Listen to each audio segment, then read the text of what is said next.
Hollywood isn't dying. Hollywood is already dead. What we're seeing now is simply its ghost, an echo that refuses to disappear, wandering through the empty studios of Los Angeles and whispering stories of a glory that no longer exists. Sounds dramatic, doesn't it? Well, the reality is even more so. Just in the past year, Disney has laid off thousands of people. Warner Bros. Has cancelled multi-million-dollar projects that were already finished.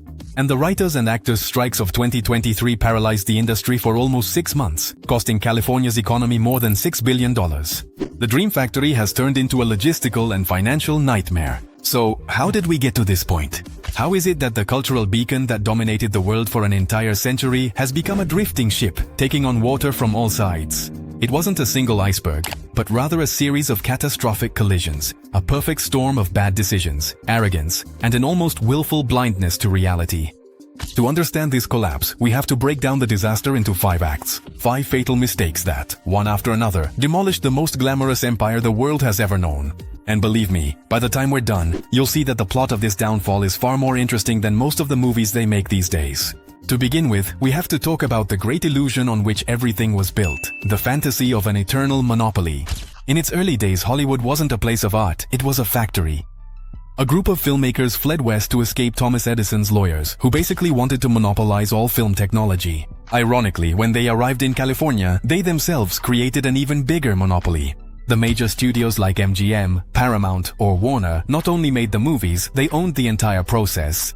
They had writers, directors, and actors under draconian exclusivity contracts. They owned the recording studios, the distribution companies, and most importantly, they owned the movie theaters. It was a perfect system of vertical integration. They were like a king who not only owned the farm and the wheat, but also the mill, the bakery, and the only store in town where you could buy bread. You had no other choice, and it worked wonderfully. In the 1940s, at its peak, it's estimated that 60% of Americans went to the movies at least once a week. 90 million tickets sold every 7 days. From a marketing perspective, it's the ultimate dream. A captive audience with no real competition. But like any monopoly, the lack of competition breeds laziness and arrogance. They believed it would always be that way. The first wake-up call came in 1948, with a ruling from the United States government known as the Paramount Decree. This decree, in essence, accused them of being an illegal monopoly and forced them to sell their most prized asset, the movie theater chains. Suddenly, the king no longer owned the store. They had to compete so that the new store owners would want to sell their bread. It was a brutal blow, but instead of learning the lesson about adaptability, they simply clung even tighter to what they had left. But if losing the theaters was a punch to the gut, the invention of a little shiny box that would soon be in every home was about to be a direct blow to the head. This brings us to the second act of our tragedy, the adaptation that, unknowingly, sowed the seed of their own destruction. Television appeared, and panic took hold of the studios. Suddenly, people no longer needed to leave their homes to watch moving images. Movie theater attendance plummeted from 90 million weekly viewers in the 40s to barely 45 million by the end of the 50s. Half. Hollywood's initial response was to compete with sheer force. Bigger screens like CinemaScope, more vivid colors with Technicolor, historical epics that the small black and white screen couldn't match. But soon they realized that if you can't beat your enemy, join them. Studios like Warner and Columbia began producing content for television, adapting their business model. They learned to coexist. Then, in the 70s, a new threat arrived, the video cassette recorder, or VCR. The panic was even greater. Jack Valenti, then head of the Motion Picture Association, famously said that the VCR is to the American film industry what the Boston Strangler is to a woman home alone. Hollywood treated the VCR the way a cat treats a cucumber, with irrational and exaggerated terror. They took the manufacturers to court, fearing that people would stop going to the movies forever. But something unexpected happened. They lost the lawsuit, and the VCR became popular. And instead of killing the industry, it gave it new life. It turned out to be a monumental source of income. People not only wanted to see new movies in theaters, but also to buy or rent their favorites to watch them over and over again at home. For the first time in 1985, home video revenues surpassed box office earnings. By the early 2000s, with the arrival of the DVD, home video accounted for almost 60% of Hollywood's total revenue. They had stumbled upon a goldmine. But here's the fatal mistake. They learned the wrong lesson. They believed that every new technology, even if it seemed like a threat at first, would end up being just another way to package and sell their content. They thought they had tamed the beast of technology. They believed they could ride any new wave. But the next wave wasn't a wave at all. It was a tsunami called the internet, and it wasn't here to play. And that tsunami sweeps us straight into the third act. The tyranny of data and the death of creativity.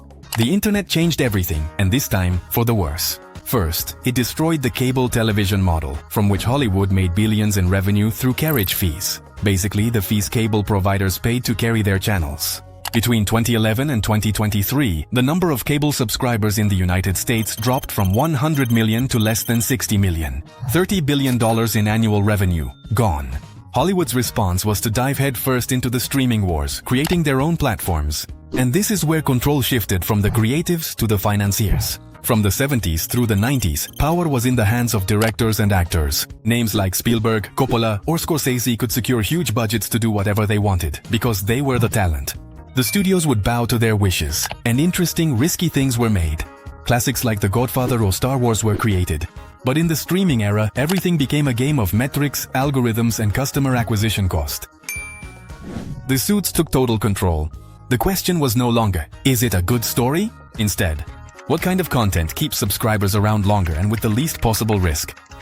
The answer was invariably franchises, reboots, and sequels. Making movies became the equivalent of manufacturing McNuggets.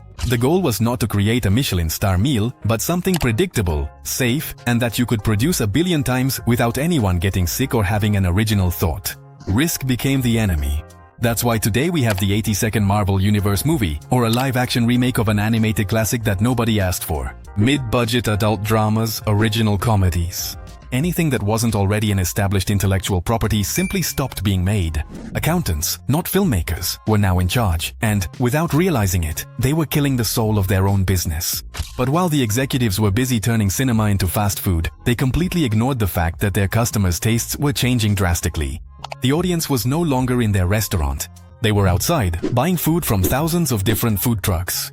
This brings us to the fourth phase of the collapse: cultural disconnection and the total loss of the audience. Hollywood committed the cardinal sin of marketing. It stopped understanding its customer.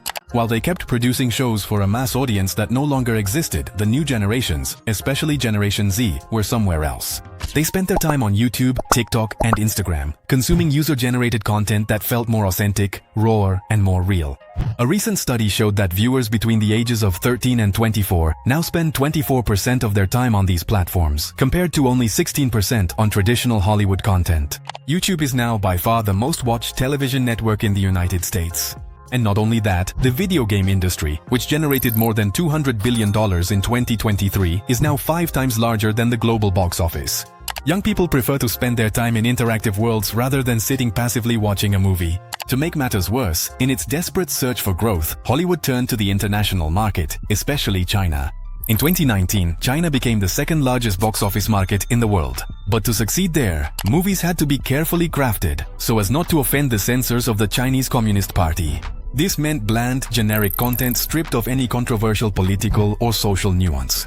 By trying to please everyone in the world, they ended up exciting no one. To this, we must add the growing political polarization in its own country.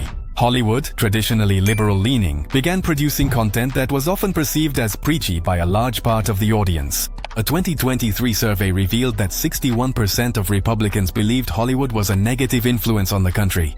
It doesn't matter which side of the political spectrum you're on. When half of your potential market feels that your product goes against their core values, you have a gigantic business problem. Hollywood is like that parent trying to be cool with their kids by doing the dab in 2025. It's out of touch, it's embarrassing, and the kids are already on a new platform the parent hasn't even heard of. Losing your audience is bad. Losing your creative spark is even worse. But what happens when you also start to lose the very ground beneath your feet? And with that, we arrive at the fifth and final act: economic collapse and the talent exodus. For decades, Hollywood's strength was what economists call the cluster effect. Everything and everyone was in one place: the studios, the actors, the writers, the technicians, the specialized lawyers. It was a self-sufficient and highly efficient ecosystem. But that ecosystem has become unsustainably expensive.